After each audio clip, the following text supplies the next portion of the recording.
So today we find ourselves in the office of the National Service Director, Western Region. Yes, it's still the Vybez Show, and we brought it out from the studio this time around because we want to be talking to him, get to know about his personal life and what it has to do when it comes to the National Service Scheme itself. My name is Bake, and it is the Vybez Show as usual.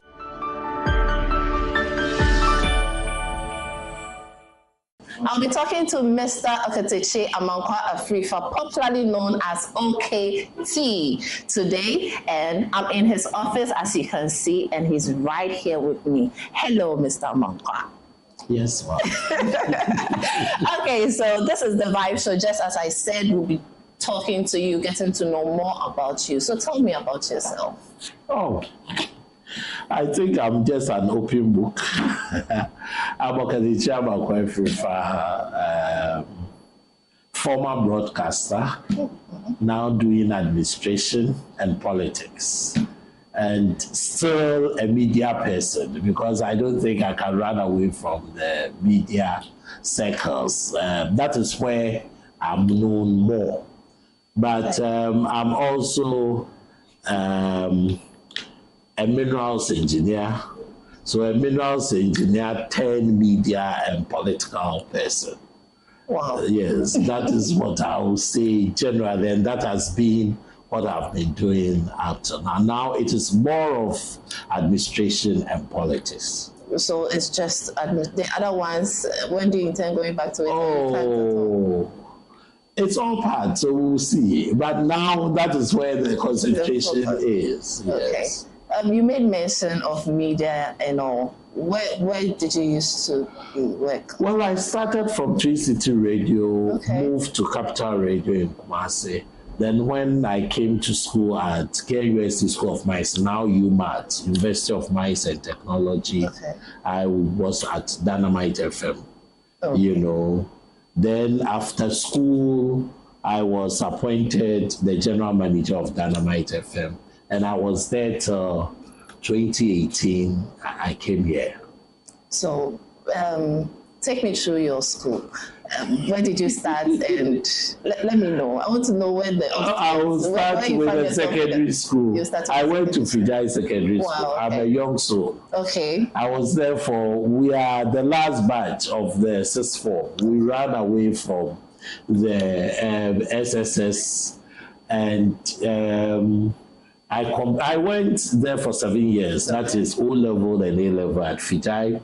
Did my first service at Vybez at the Science Resource Center Chemistry Lab. At that time, we started actually the Resource Center. If you remember, 1996, 97. That was when President Rawlings introduced the Science Resource Center, and Vybez became a center where most of the secondary schools were coming for their practicals. So the headmaster just selected some of us to assist the teachers there. So I was at the chemistry lab and also a mathematics tutor at Vybez.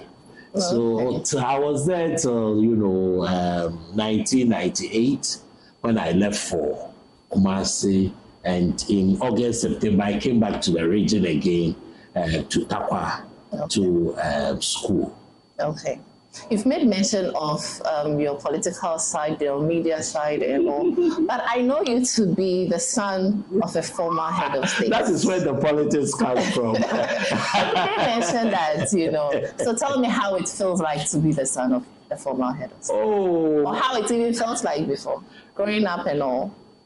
It's normal. I would say... It is unfortunate that I didn't have a feel of him that much, because of what happened. And I think that from how many years now? 79, it's about 45 years when, the execution happened. 26 June will be the 45th year of his execution. So, you know, I didn't have a field. So I turned out to be a mommy's boy. Okay. You know, my mom was a nurse and we were at nurses' quarters. And that made me get the interest to start with the media at Twin City. Because I was staying at nurses' quarters. I was doing my national service at Fijai. So you just walk through there and you go to work at Fijai. So that is how come the whole media thing came in, because I was very much interested to do media. But you know, those days when you are good at school, they tell you that, oh, you have to do science, you have to do science. But it seems I was not seeing the science in me. But the teachers will force you, they will do their selection. You know, it's not like today that from JHS, you know what you are going to do at SHS. You know, our time, when you get to Form 3, the teachers will do selection based on performance. And at that time, I would have wished to do the art, but I was asked to do, you know, science. A science student who got award in English and maths. You know, it was surprising at that time. But I think that was that is my record at Fijai anyway, because it's surprising. For a science student, for the maths it's okay, but for English, a science student to get an English. That's because you were brilliant in English, so. Oh, let's take it like that. It's like that. It's just my grace. So, you know, I will say, I used to be angry when people say I was a mommy's boy, but I think that now I was a mommy's boy because of my father's execution. But it's been good. How old were you then before? You want people to know my age? I was probably roughly around. It's okay. I will go there, but I was very young, very young. But did you ever get to see him? Like, not at all. Not at all. Wow. Not at all. So how did you know he was your father? I was told. I was told by my mom. Okay. And, you know, at that time, I took it lightly. It was normal. So you didn't get those special treatments? No. It comes with being a child of a head of state. No. You know, I'm my side chick son. You normally won't get that, you know. But it's been good, you know, because of the name. Whilst growing up, I can say that, well, the name helped in a way because you sometimes get some favors. And, you know, me even starting the media, I remember when I was at Capital Radio, you are going to read the news when you mention the FIFA. People want to know where the FIFA is coming from, you know. It was interesting.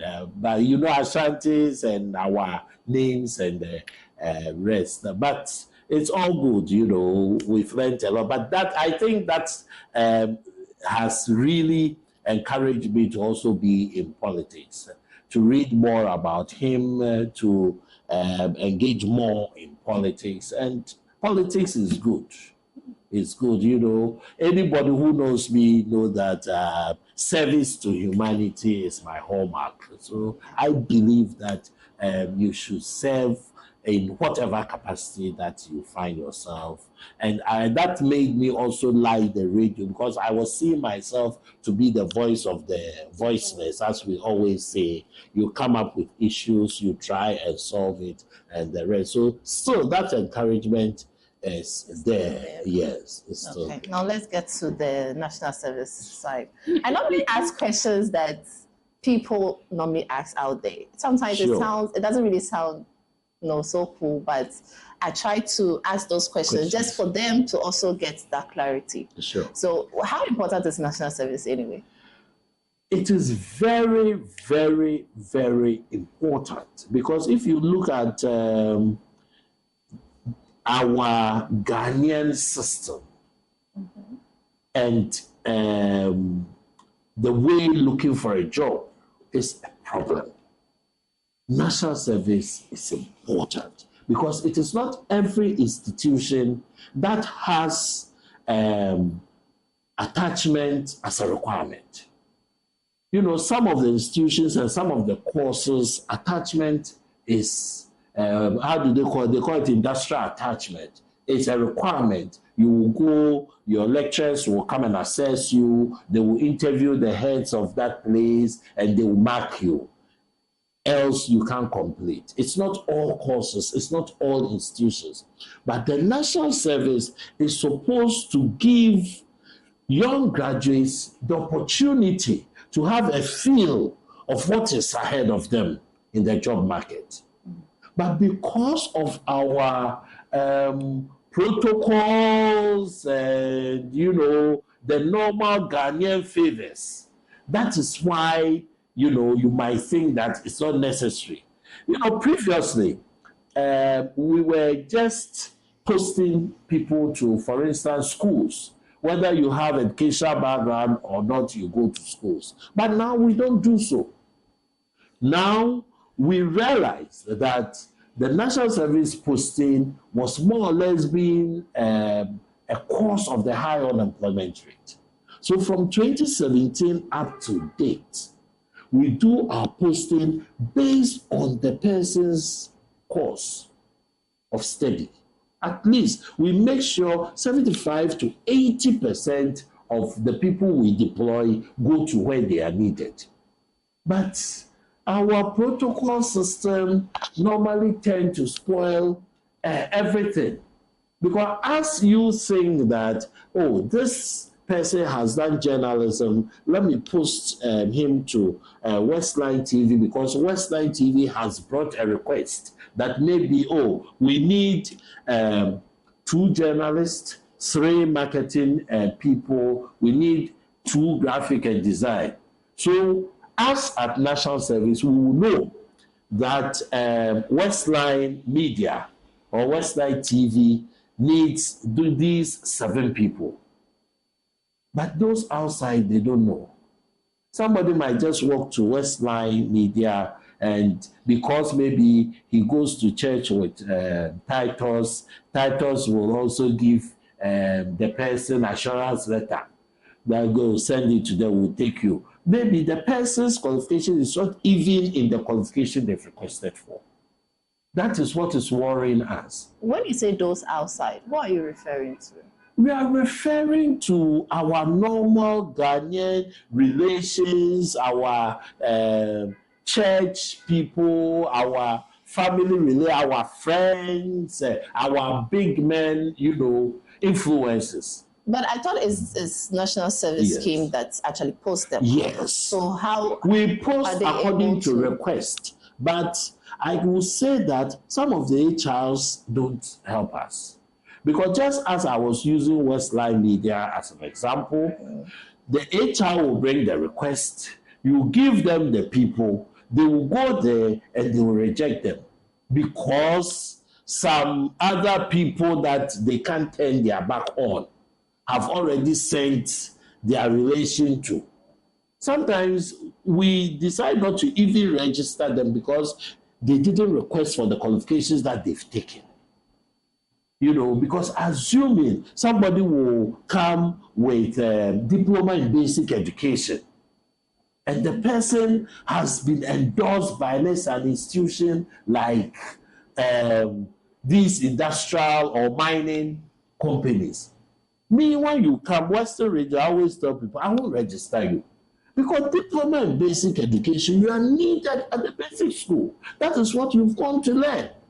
And our youth too, they want those institutions. It will surprise you because somebody thinks that he knows maybe a bigger person, or, for instance, the mining companies, they normally give their catchment communities some quota through maybe the chiefs and the opinion leaders in the catchment area. So as for the opinion leader, they don't care about the cause that they are people, their wards or whatever their relation have done. So far as, oh, maybe the mines have told them that, oh, Nana, any more national service, I am on fan conform 10 they just send the qualification. Okay, so what about the places too? Because sometimes there are complaints about the places that they post them.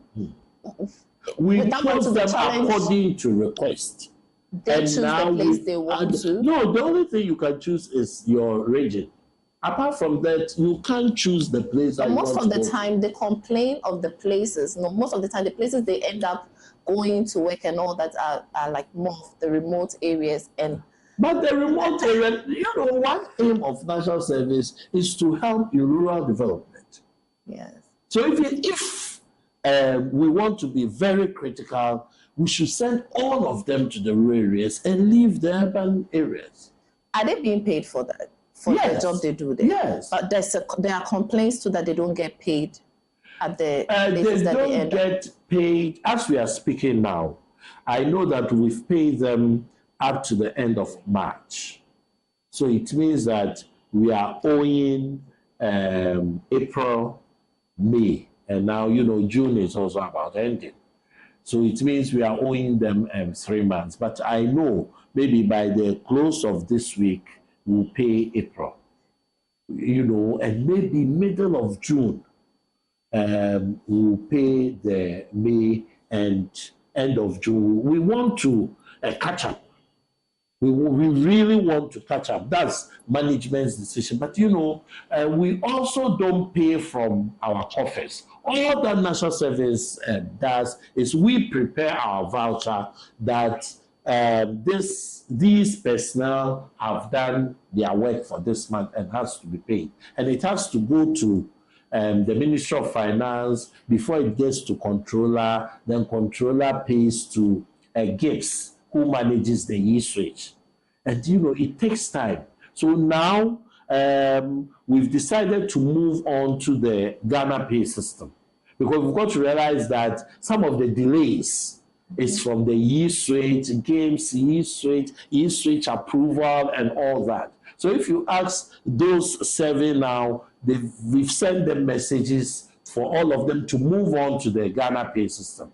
Because, the Ghana Pay, it will be linked to your bank account. You can also link your Momo number to it so that the payment can be fast. So most of the time, it is not our making, but it is the stakeholders who have to pay.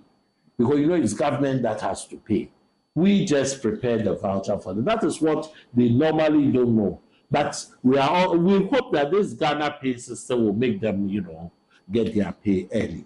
Okay, now I want to ask a question, but let me ask this one first. Yeah. Who qualifies to be part of the national service or to be a national service servant or something? Yeah, every Ghanaian between 80 years and 40 years who has completed National Accreditations Board accredited tertiary program is qualified to do national service. Okay, so have you made arrangements or done something when it comes to those that acquire skills elsewhere to also be able to give their quota or one way or the other go through national service? Now, if the skill, the institution where they acquire that skill is an accredited institution and the program or the skill length is a tertiary program, we will enroll you. Some people are in some of the technical institutions, they do this technician part 3 programs. Yeah. We enroll them because according to the accreditations board, it is a tertiary program. So even those who have done the past 3 technician program, we enroll them. Now some institutions are even doing welding and fabrication.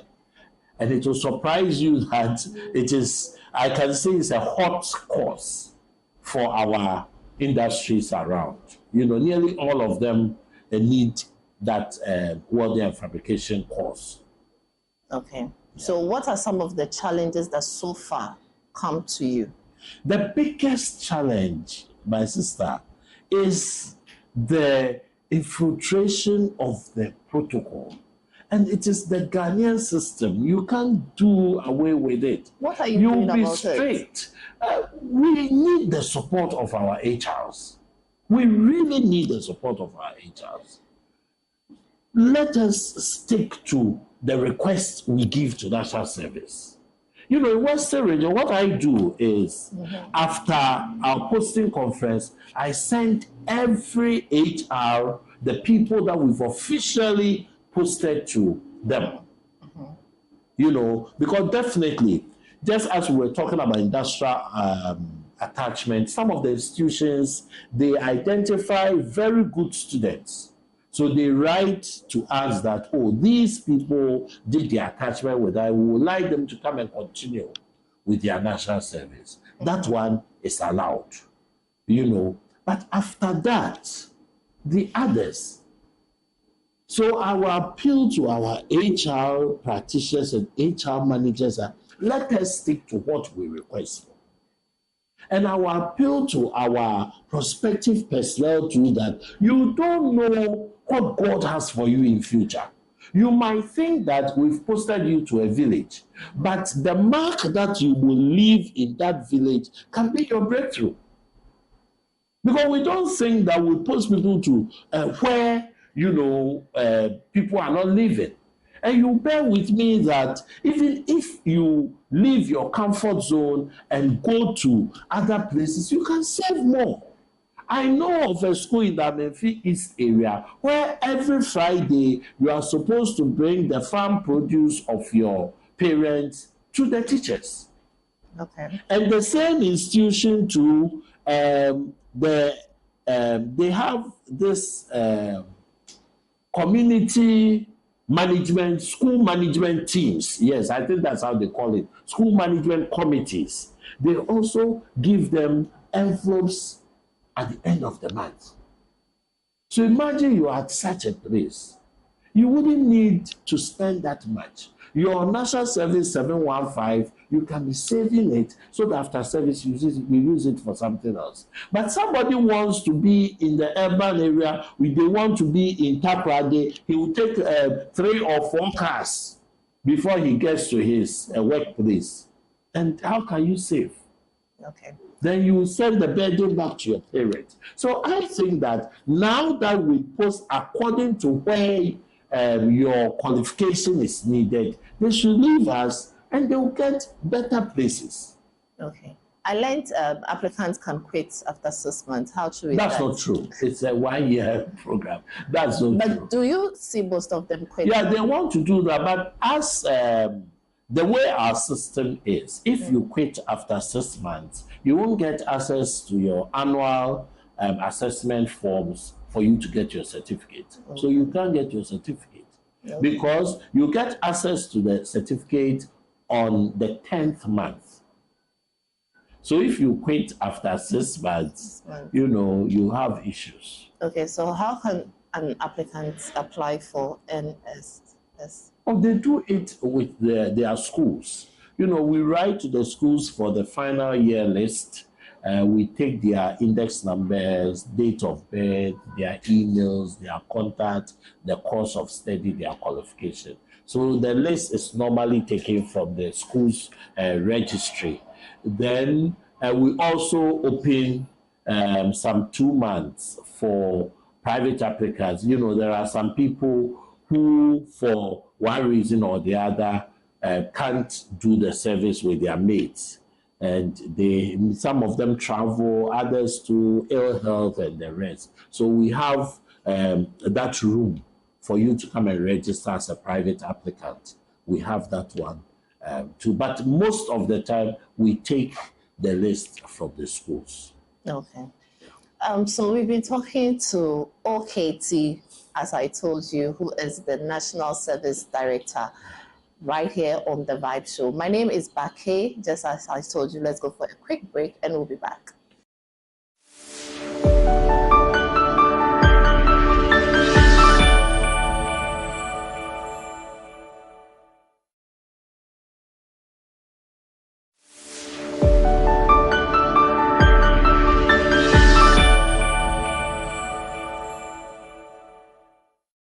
Welcome back to the Vybez Show. We've been talking to Amankwa Afrifa, OKT for short. And we've been talking about the National Service Scheme, how the things that goes into it and how the challenges that they're even facing so far and all. We are continuing the show. My name is Bake. Mr. Afrifa, I want to ask this question. When you were talking earlier on, you made mention of the age range. What about those that they get their degree after 40? That's why you have to apply for an exemption certificate. It's at a fee of 1,000 Ghana. So you apply, you do banker's draft of 1,000 Ghana, they will give you exemption certificate.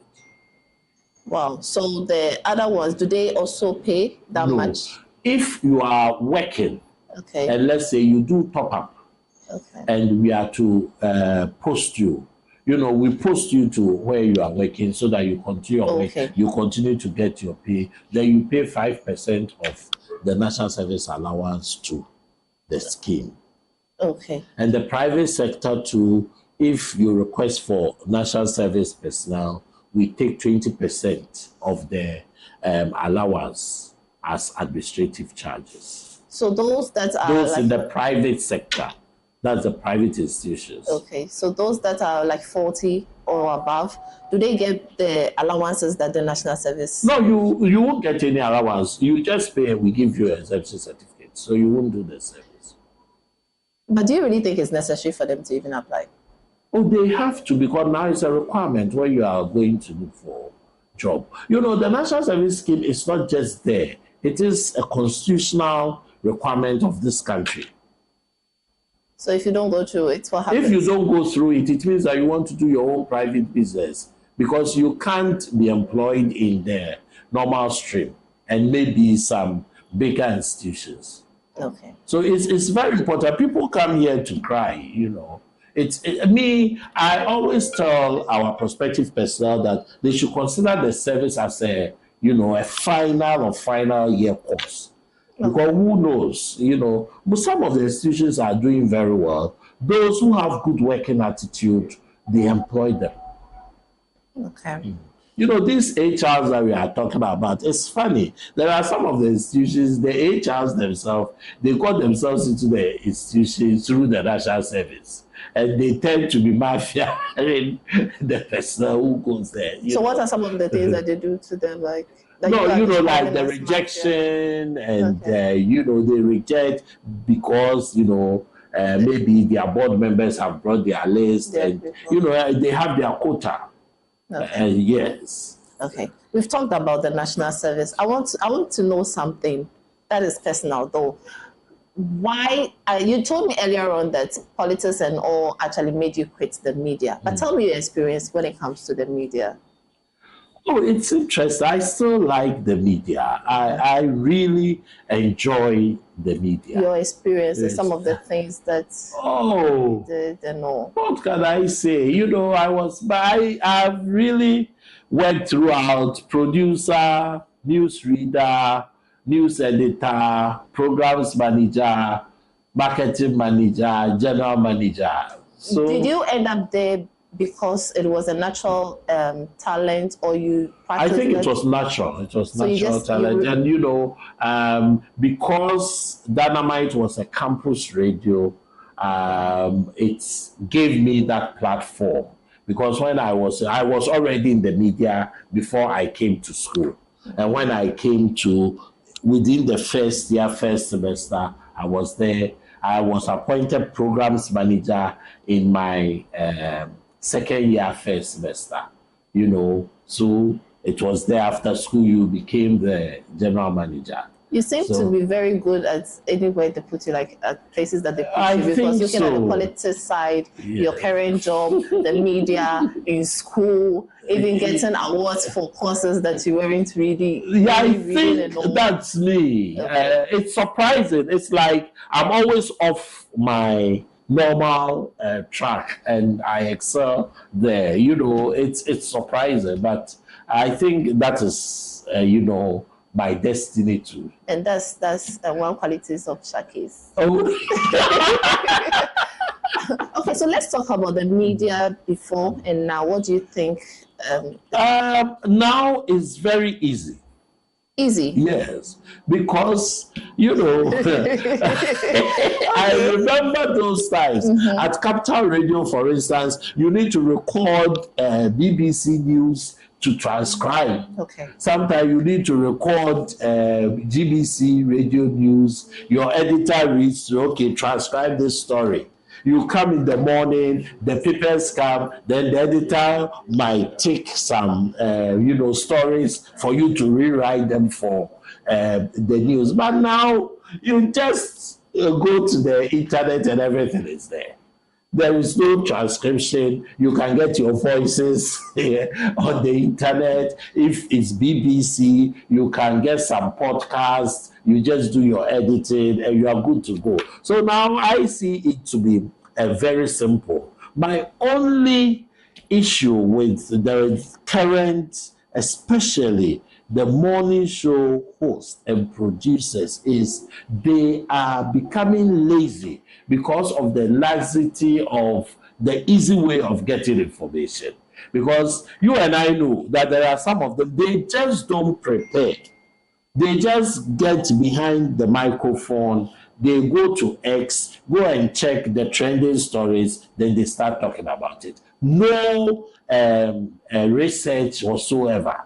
Because they know that whatever will happen, MPP will come, NDC will come. And, even if the person is lying, the presenter cannot even bring him on track because he himself has not done any research on what he's talking about. But it wasn't like that before. That one, you sit down, you have production meeting, tomorrow we'll do A, B, C, D. You know the people you will call, whatever you're going to talk about, at least you will go and read something small about it. Though at that time, the internet was not as it is now, So now, rather, I think some stations are not showing seriousness with their people. I know there are some stations who still go by this way. You go and read. I don't want to mention names, but there are some stations when you listen to me, the stations I like to listen to, you realize that these people are serious. Even on their TV, they have research, people who will come and explain issues before they turn to the politics. Because for the politics, everybody will say what will benefit his or her party. And now Ghana, we've turned it in a way that our technocrats, most of them are even afraid to talk because by the time you finish talking, people will read MPP and NDC to it. It's unfortunate, but I think the media can do more. I believe Westline is doing more. I trust you. I know you can't just be broadcasting things that you've not researched more about, Okay, talking about the media and all, when it comes to politicians and even your job, your current job, National Service Director, there are a lot of controversies that comes around your job when it comes to politics and all. But personally, I would say I haven't even heard anything when it comes to you. How do you do it? I told you that my gift is serving humanity. Okay. So you try to understand them. When this year, maybe around September, October, when we are doing registration, I would like you to come around to even interview some of the personnel who will be, registering. You realize that you need to understand them. Okay. Some of them have genuine reasons why they want to stay in Sekenita Kradi. Because there are some people where they are going will be a big burden on them because maybe they are taking care of their sick parents or there are some junior siblings they are taking care of. So if you take the person away from home, it's a problem. National service should not be a punishment. Some also, they go and accommodation becomes an issue because maybe the institution don't have any facility to accommodate service personnel. It becomes an issue. But just as I was using a school in Amenfi as an example, there is this school in Dra, for instance, the chief has accommodation for service personnel. They also have an allowance for them. But if somebody sees that, oh, you've been posted to DRA, it's a problem. They will come here and cry. But when you tell them that, you go there and see. There are some teachers in DRA as I'm speaking now, and they are happy. And the chief has links. The chief himself is an army person. He has links, and he has told me that he will do everything possible for GES to employ those teachers. They are 4 ladies. They are teachers, and they were posted there. And now, at the last time I was there, I realized that they were happy. They told me, point my director, actually we are saving so much because we don't buy food. You see? So they can plan on their allowance. But people want to be here for no reason. And my problem is, the 715, they use all of it on transportation. Whilst maybe when you are inside the region, you just walk to your workplace. So it's a challenge. I'm waiting for the time that somebody will come and say, I want to go to my hometown to do national service. I think such a person, we should give them an award. Surprisingly, there are people who really want to go. Let me use Chano as an example. When you say that at orientation, they tend to laugh. When the posting comes and the person is posted to Chano Gold Mining Limited, they don't have any issue. Hallelujah. Even if he has to go and loan money for accommodation, they'll go and do that. But when it is Chano Roman Catholic Basic School, Asamaba, why is this so? And they all live in the same Chano community. Why is this so? Well, I don't know. Just because Chano mines, they have other, maybe additional allowances, there will be a bus to pick them to work. And on their CV, I did my service at Chano mines, the mines. But, you are serving, you have to also impart to the people you are going to teach.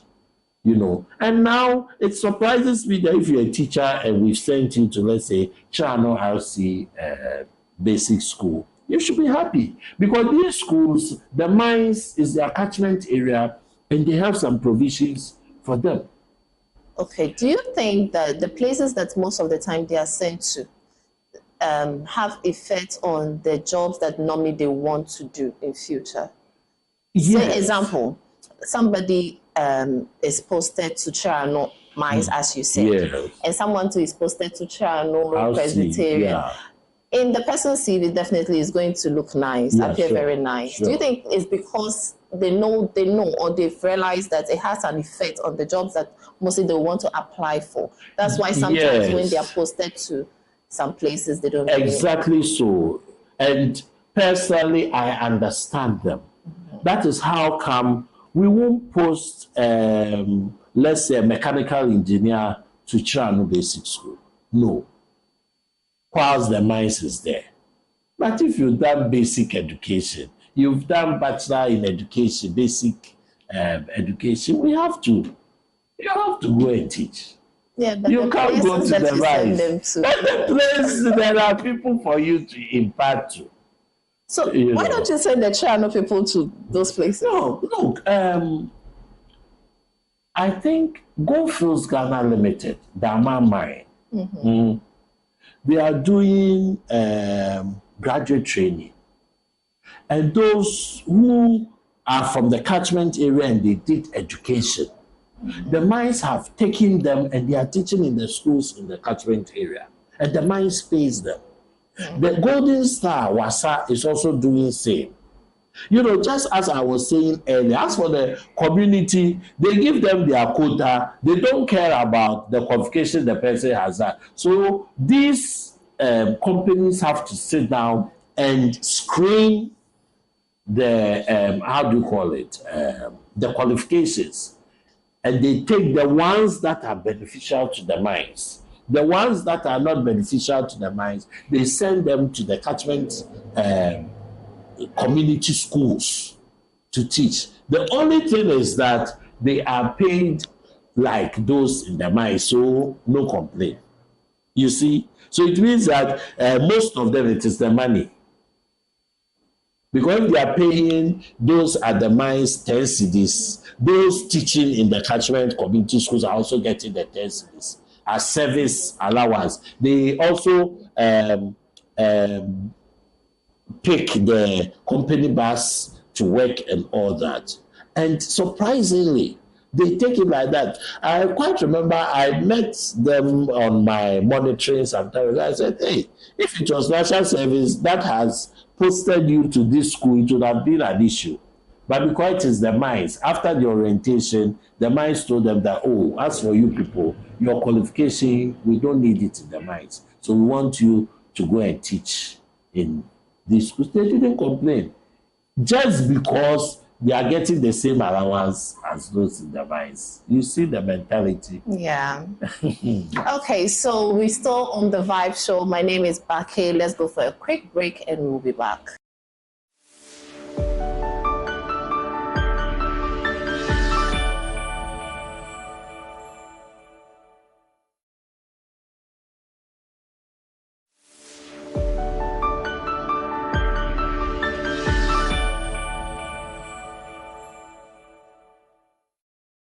Welcome back to the Vybez Show. We've been talking to Honorable Okatechi Mankwa Efrifa, OKT for short.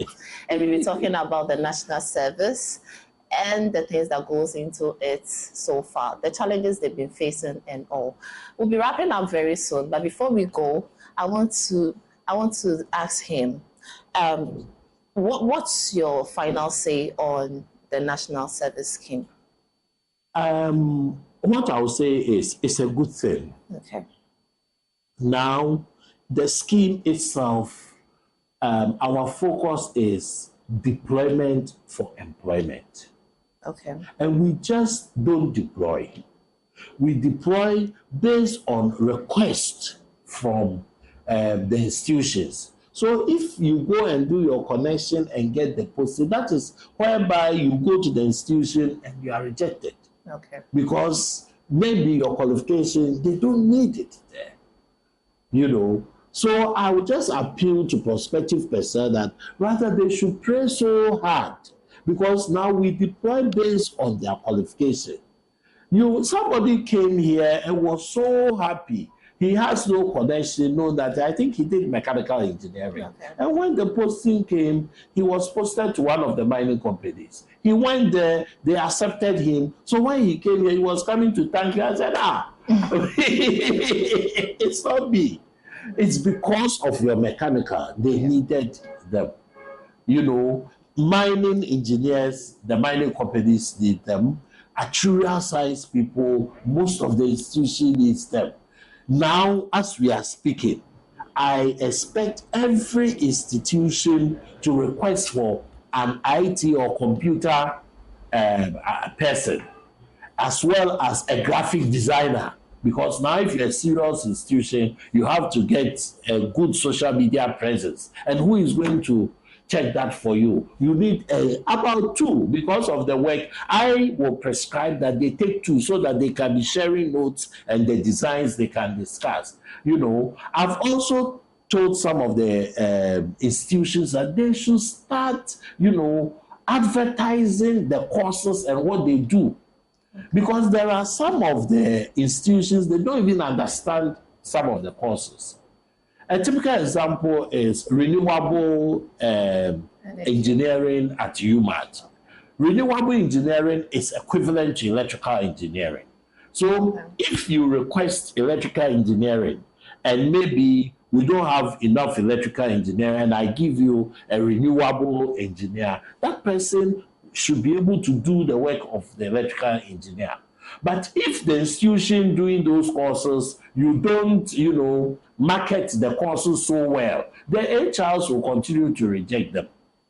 Yeah. You know, so it is everybody, all the stakeholders will have to do their bit. But what the personnel should know is that we just don't post. wherever we post you to, it means that you are needed there. Okay. And now it is because of their qualification. And when they go, they should have a good working attitude. My sister, the reports that we are getting, there is one institution, I have to go and meet the vice chancellor because, like, the industry does not need them. They are disrespectful, they are truants, and they don't know what to do. You post them there, they reject them. Okay. Last year, we had a lot of issues. And when you talk to them, they say, oh, that we know they so why should we post them? Then that is whereby we say that they go and teach. You see, even there are some people you post them to the assemblies, they don't go to work. And when it gets to the month, that is how come some of their allowance keep long. Because when they get to the month, they don't know how to go and convince their supervisor to sign. Because they themselves, they know that they were not going to work. So I appeal to them to please have a good working attitude. And you'll be good to go. You get the employment that you need. Okay. Because it's like the true poor person. There are people too, when you post them, they go to the institution and they realize that, hey, I'm an electrical engineer, then they want to run away. Because true purpose, only anything of it, he's the only person. So he's afraid that Obiabe was our bomb. You see the issue. Yeah. So they should learn very well so that if you are alone, Enumpo is one advantage for you getting employed. Yeah. But okay, so they run away. They themselves will run away. Okay. So just as Okete has said, when you are posted to your station, make sure you have a very good working attitude there, so that probably you get the opportunity to stay or to get a better job in future. So we are in the election year. We need your peace message to the people of Ghana and also the people of the region. Well, I'm a practitioner, I'm a driver, because of my affiliation as the regional secretary of the MPP. All that I will say is, from our preparations towards the election, we know that our people are not going to do anything untoward. So I will say that for the MPP, we will be very peaceful. Even during the limited registration, you realize that Western region, we didn't have issues that much. Yeah. Because we are bent on working with the CI for elections, which is CI 127. So we will plead with the other parties to that.